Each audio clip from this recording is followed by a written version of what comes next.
Welcome back to Try Again with Jen. I'm your host, Jenna Brew, and today I want to talk about being more kind and forgiving to yourself no matter what stage of your fibroid journey you're in.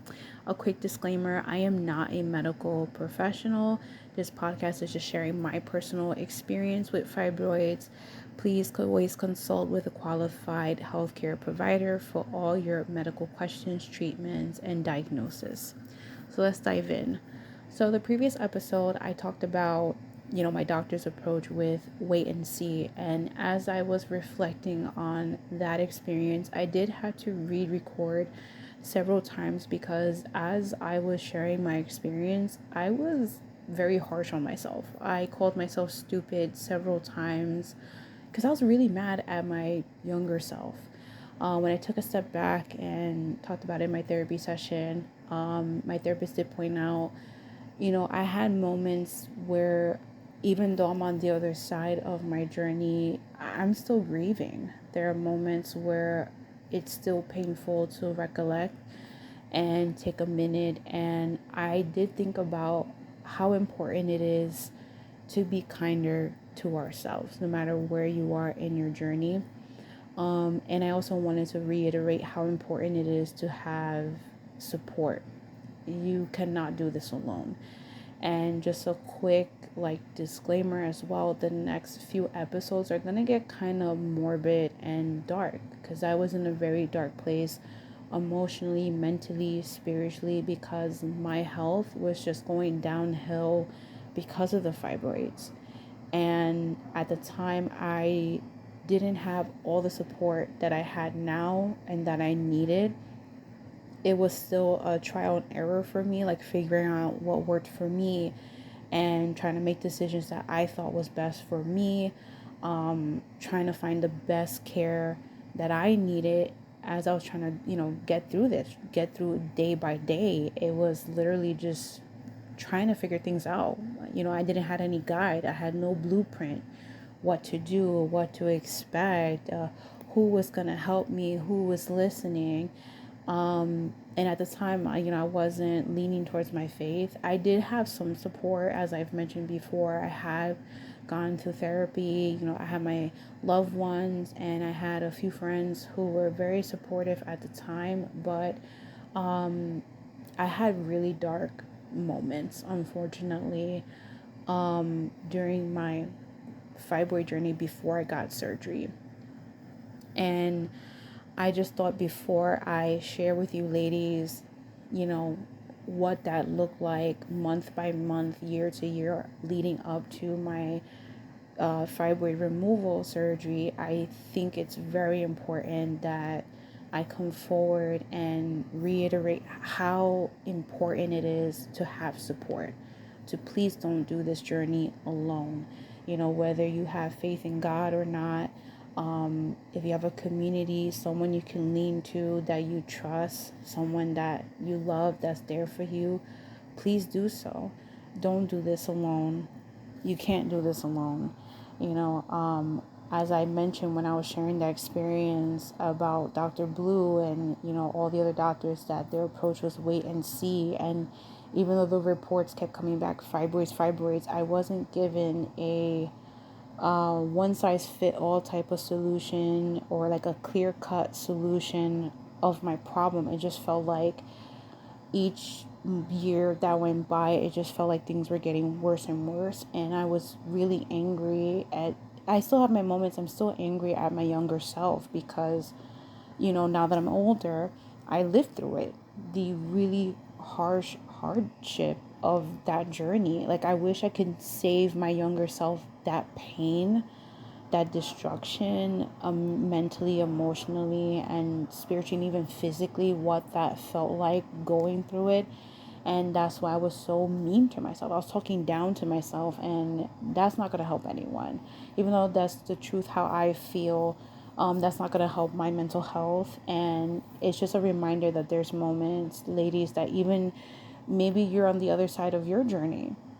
Maybe you got it removed or you got medical treatment that helped you, and you're having moments where you're torn and you want to talk down to yourself or you want to point fingers at a doctor, and you have every right to, if you felt like if you were unheard, if your symptoms were, they didn't validate your symptoms, if you were just ignored, or you didn't get the answers that you were seeking, or even solutions, and you were left high and dry, like those feelings are completely valid.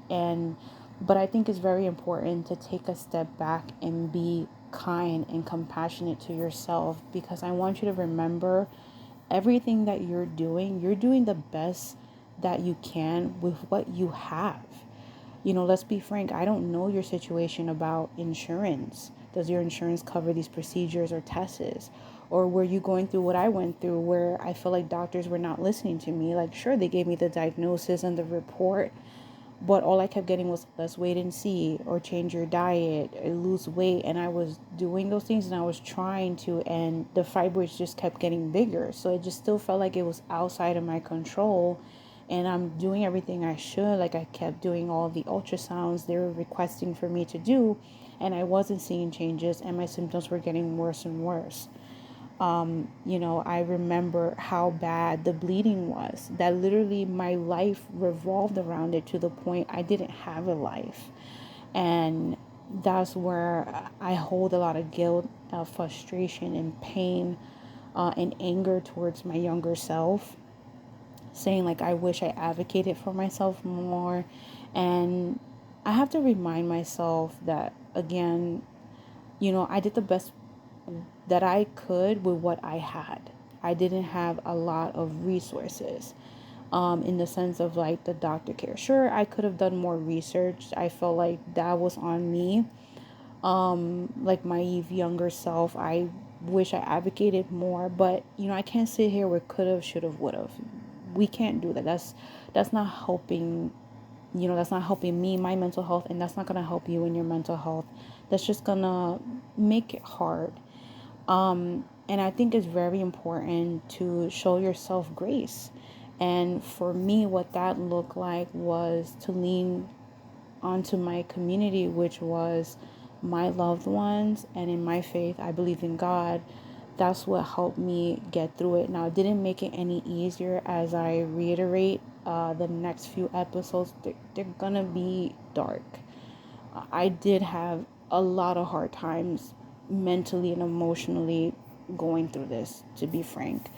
It didn't go away, and it took several years for me leading up to that I got the fibroid removal surgery. But in that time, as I was leaning towards my faith, because I felt like I had nothing else, I felt alone. I felt like I was the only one. As I mentioned in my first episode, I had not physically met, like in person, other women having fibroids. I only seen it online, whether it was like a Facebook group, or, YouTube, TikTok, when I would Google, and I would see on Reddit. So I would see stories online of all these women sharing, oh, they have fibroids, and this is what they're going through, or this is what they're feeling. But I had never met one in person or knew one personally. So it felt like a very lonely journey. So honestly, that's what I had to my disposal, which was my loved ones, one best friend, my faith, and therapist. And that's all I had at the moment. And like I said, the previous episode just kind of reminded me that God met me through my frustrations, not after I healed. And I felt like in that time, He gave me the courage to do this while I was afraid. Honestly, it didn't take away the fear. There were very moments, as I said, I will share in upcoming episodes. Every test I had to take, decisions I had to make were scary, were painstaking. It was harsh. It was a hard, bumpy ride, mentally, emotionally, physically as well. But I felt like when I would pray, it did give me some comfort. I felt some strength, like, okay, I can get through this, you know. And I think it's very, very important to have support. You need support. And if you can lean on therapy as well, I needed therapy to not only vent, but to obtain healthy coping mechanism tools and skills to manage anxiety through different exams I had to take, different experiences I had with different doctors, and as the journey progressed, leading up to the surgery date, I also had to learn tools to manage depression. I had severe depression during this time because of the changes, not only through my body, but like I said, the fibroids were taking over my life. Literally, it got to the point where the fibroids just took over my life. Everything in my life revolved around it, and I wasn't living, I was in survival mode. So that's why I said, you know what, I think before I dive into, unfortunately, the hard, bumpy rides in that journey, I think I want to share first, please, ladies, get all the help and support you can. Lean on your loved ones if you can, your best friend, other women. What helped me was a Facebook group of other women going through their fibroid journey as well. I found them later on in my journey. I didn't even know that existed. It was my therapist that gave the suggestion, and that actually was helpful, was helping me feel less alone, contacting other women and asking them what did that look like when they did their MRI or when they were leading up to their surgery date and stuff like that. But it's very important to have support, and if you could lean on your faith as well to do so, that's what worked for me.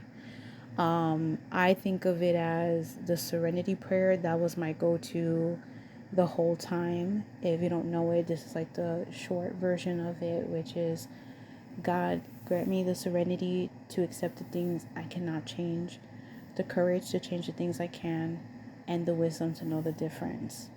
And unfortunately, going through fibroids, that's what it is. It's completely outside your control. It was outside my control, and it was unfortunately taking over my whole life. And it was hard to make decisions where it felt cloudy, like what can I do. And even when I was given tools or reports like this is what's going on, it felt clouded because of all the emotions I was feeling. And I think what helped me get through it and have more clarity was when I started to surrender and be more kinder to myself, take a step back and actually put my emotional needs first. Is what helped me through the journey when I started asking for help. Because actually, as I go into the other episodes, what that experience was, I just took matters into my own hands because I felt like nobody was helping me. I felt like nobody was listening. I felt like I wasn't getting the proper care I needed. So in all this, I just kind of gave up and was like, I'm gonna do it myself and handle it all myself. And unfortunately, it wasn't until a very hugely dark moment where I was like, oh no, I need help, is when things took a turn where it got a bit kind of easier emotionally, but I did feel more love, more support, less lonely, and I felt more like emotional crutches and even like physical crutches in a sense, like well, I didn't need crutches, but just like emotionally speaking, seeking help, leaning on my loved ones, being more open with them, like, hey, I'm struggling, I'm sad, what I'm going through, being more open and honest, like, my body feels very weak today and I can't, I want to do this, that, or the third, I want to help out here and there or be present for you, but my body can't. Can you meet me halfway? Can we reschedule? And that's when I noticed a better change, especially when it came to my mental health, when I did that. So I just want to reiterate the importance of seeking help, leaning on your support team, and not doing this alone and being kind to yourself. It's very important to be gentle, show grace to yourself, because you might not have others do so. Maybe there's going to be people that don't understand. There might be doctors that will be dismissive, and I will share that later on. I've had several doctors give me attitude, question my symptoms, be dismissive, and it was hard. It was hard. But before I get into that, and if you're in the midst of your journey, I don't know where in your journey you are, I want you to know you're not alone. Please try again. Please ask for help. And please be kind to yourself. You can't bully yourself. You can't be mean to yourself to heal.